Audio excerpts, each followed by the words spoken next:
So, why don't you start off by telling us, like, where did you start off with Scientology? Were your parents Scientologists, or did you like hear about it and you just started believing it? Yeah, no, I'm what's called a second gen, and this is actually second generation cult member is actually becoming a recognized thing in the world of psychology and sociology because this has become it's only been in the last few years that we've been differentiating how people get into these groups, and when you're raised in these high control groups like Scientology, then it's a whole different kettle of fish from if you walk in one day when you're 26, 27 years old and are making your own independent decisions about it.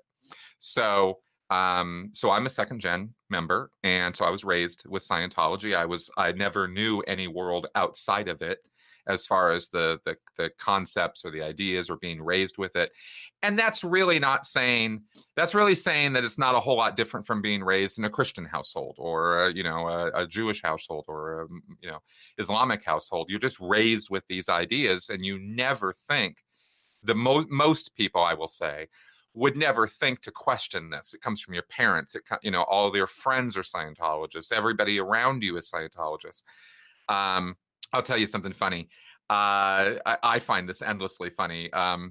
When I was 10 years old, somebody outside of our circle, I think I was watching a movie or something, and my mom was there, and somebody used the word communicate or communication. And this is a big word for a 10-year-old, right? Communication, right? And the only people I had ever heard use that word were Scientologists because communication is kind of a big thing in Scientology.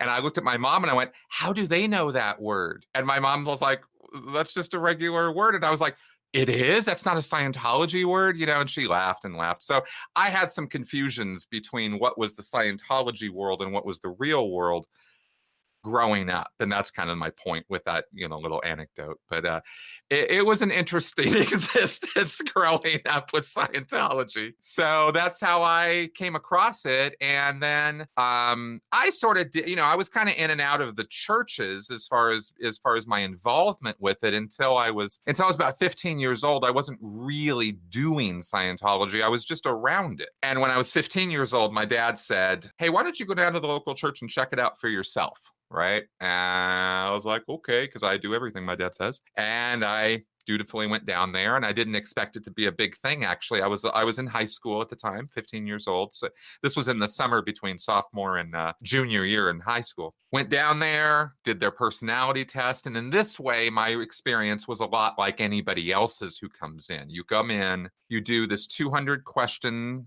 personality survey or test or whatever you want to call it. It's really just a bunch of hokum. I mean, they literally made this test up out of whole cloth back in the 50s. There's nothing scientific about it. It has nothing to do with Oxford. They call it the Oxford Capacity Analysis. This is just the beginning. I mean, right from the beginning, they're lying. Right? This is kind of my point here, right? Is we're right from the very beginning, the Oxford Capacity Analysis, the OCA, right? The personality test. And you do this test, you get this graph, it comes out with, nice little scientific looking lines and charts and stuff. But the point of this test is to sit you down and get you talking, telling them about yourself. It's like I call it a warm reading. You're giving some data, but you're not giving a lot of data. And they're asking you questions and soliciting information from you because they're trying to find your ruin, the thing that's ruining your life that you think you have a huge problem with that you need to solve or deal with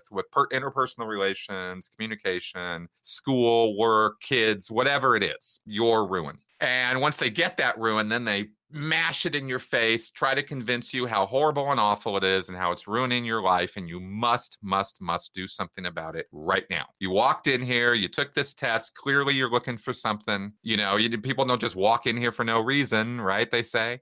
So everything then is tuned to getting you to realize that the law of attraction is basically in play right now. You have pulled this in.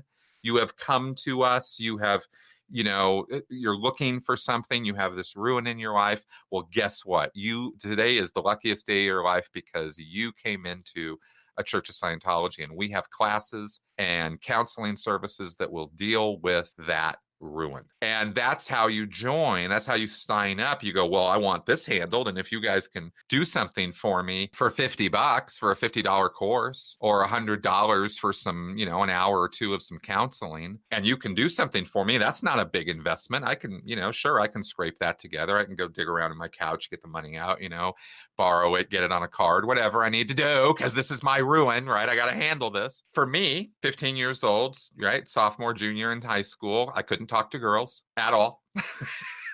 I could not get a date, had not had one, right? I was just totally bashful, nerdy, geeky guy. And I was this small, runty little guy, and I didn't have any real or initiative. I was very backed off from talking to girls. And they said, well, we have a class that can handle that. And I just about fell out of my chair. You do? What? And I thought they were reading me in a way that was somehow psychic or something. I mean, if you see pictures of me as a 15-year-old, you're going to instantly go, oh, that guy. Yeah, of course he didn't have any dates, right? I had these big glasses, and I just walked around reading books all the time. And of course, I wasn't a social person. So they say, well, you take this class in communication, and we'll deal with that. We'll handle that. You'll be able to talk to girls. You'll be able to do this, do that, do the other thing. And I was like, sign me up. Shut up and take my money, right? You couldn't do it fast enough. And so I started doing classes, and that was the beginning of my 27 years of. The next 20, I spent the next 27 years hardcore. 2 years I was finishing high school, was going to go to college, was going to be a writer, was planning, that was my career trajectory.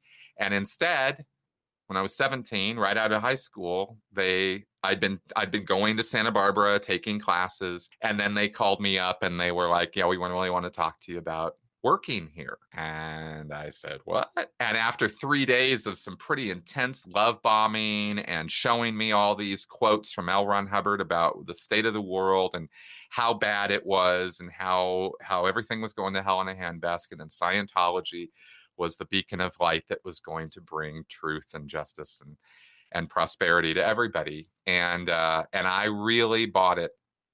I'm sad to say that their sales pitch to get me on staff didn't just work a little bit, it worked great. And I was totally sold on saving the world. And I thought Scientology was going to be the thing that was going to do that. So I went from an individual who was doing Scientology services as what we call a public Scientologist, pay for the services, do the things, right? But you still have a regular life. I went from that to being a staff member, which is sort of the next level up. Scientology has about 110 or something city-level churches around the world. Santa Barbara, and this is how they're referred to: the Santa Barbara organization, the Los Angeles organization, the Denver organization, the Milano organization. So this is how they are identified. So I call them city-level churches.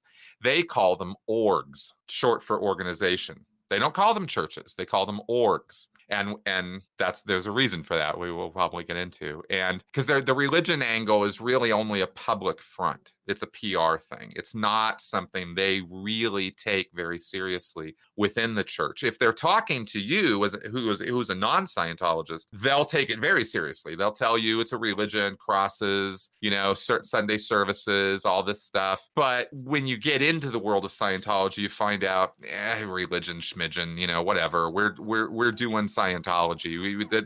We do that so we get tax exemption, and they leave us alone in the courts. That's why it's a religion, right? And people in Scientology don't pay a lot of attention to that. So I'm just kind of wondering, what was your experience like when you were, I guess, a public Scientologist?